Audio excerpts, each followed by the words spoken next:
All right, people. I could have talked about this on midweek report, which is coming up later, and just do it all in one, but it needs a quick standalone video. So this news broke late last night. Mike Coppinger tweeted this, right? Anthony Joshua versus Deontay Wilder reportedly now has a deal in place for March the 9th in Saudi Arabia with one condition. Obviously, both guys have to win their respective fights on December the 23rd. Now, Coppinger is normally quite good. He is the guy who broke the news about Tyson Fury Alexander Usyk being signed. You may remember. He's talked about, other things, and he's tweeted about other things, and he's normally spot on. Normally. He has been off a couple of times, but normally, Mike Coppinger, pretty damn good. So, February 17th next year, undisputed. March the 9th, a couple of weeks later, Joshua Wilder. But he says so long as they win their respective fights. People, in heavyweight boxing, you plan ahead at your peril, especially if both guys have fights lined up.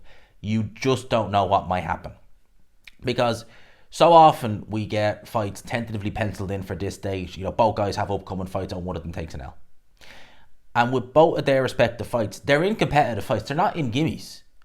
Some people may say, Valeen versus Joshua, that's a mismatch. Wilder versus Barr, that's a mismatch. No, they're not.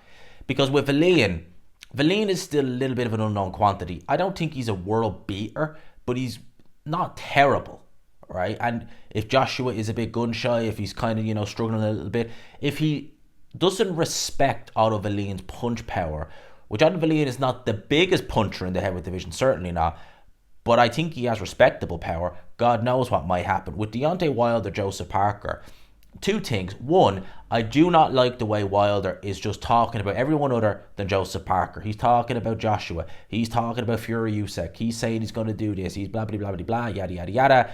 You've got a guy in front of you who was focusing on just you. You're talking about everyone else, bar him. Povetkin versus White, ring any bells? Because that is very similar. And what happened? Povetkin cleaned Dillian White's lights out in 5 rounds. And they had to do a rematch. It pushed Everton back by a year. That was one of the reasons. Dillian White made a big mistake in that fight. But one of the other reasons is he just kept looking ahead. He didn't focus on the man in front of him. And I worry, will that happen with Deontay Wilder? I would say that's the most likely to be the upset, if it is Parker versus Wilder. The most likely. I'm not saying I'd be picking it, but that's the most likely. Also with Wilder, we just don't know how he's going to be physically. We are assuming that he's going to be the Wilder who fought Luis Ortiz in 2019. We're just assuming that, but we don't know that. No one does. Wilder's 38 years old now. He's had 2 very tough fights against Tyson Fury where he took a tremendous amount of punishment akin to a car crash. And he's 38 years old. We just don't really know how he's going to be. So both guys have to get through their respective fights. I expect they will, but it wouldn't shock me if one of them takes an L.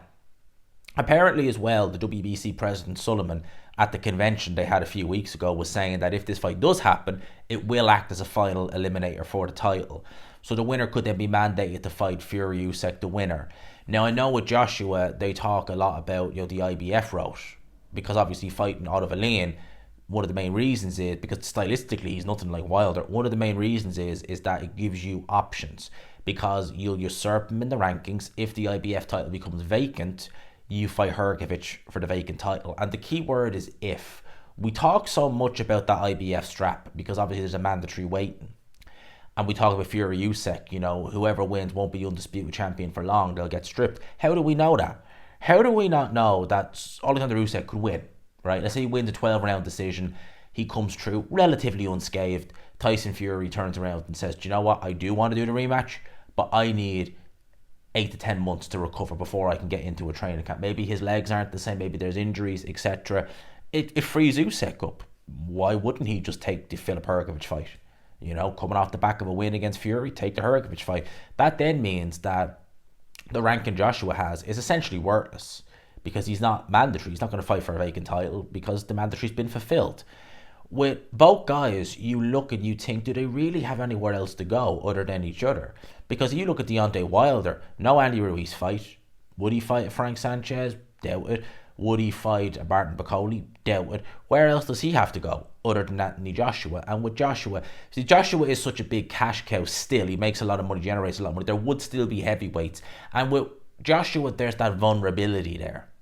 Wilder does have it as well, but it's not as in your face as Joshua. Whether it's a physical vulnerability there in terms of maybe not be Joshua's chin is not dreadful, but he takes a long time to recover, and also a mental fragility. Fighters would look at that and be thinking, "Oh, I'll have you." Whereas with Wilder, he obviously his chin he held up well to Luis Ortiz, but it's not a granite chin.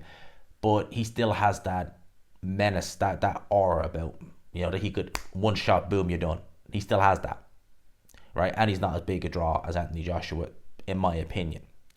So both guys really have nowhere else to go other than each other. So March the 9th, provided they both win, hey, 2024 ain't looking too bad if that does happen. As I said in the Fury and Ngannou fight, I was sort of right and sort of wrong. I said we'll know where we stand post-fight. Before they announced the fight was signed. I think we'll know where we stand post their respective fights, providing they both win. I would imagine if Joshua goes on first before Wilder and he gets through out of a lane, he will be watching that Wilder fight, like that. Just hoping to God, get through this goddamn fight so we can both make money. Because it's a worry for both guys to lose. That's my thoughts on it. Let me know yours in the comments below. Hope you enjoyed it, people. I'll chat to you in a wee bit for midweek report, but for now I'll leave you with that. Peace.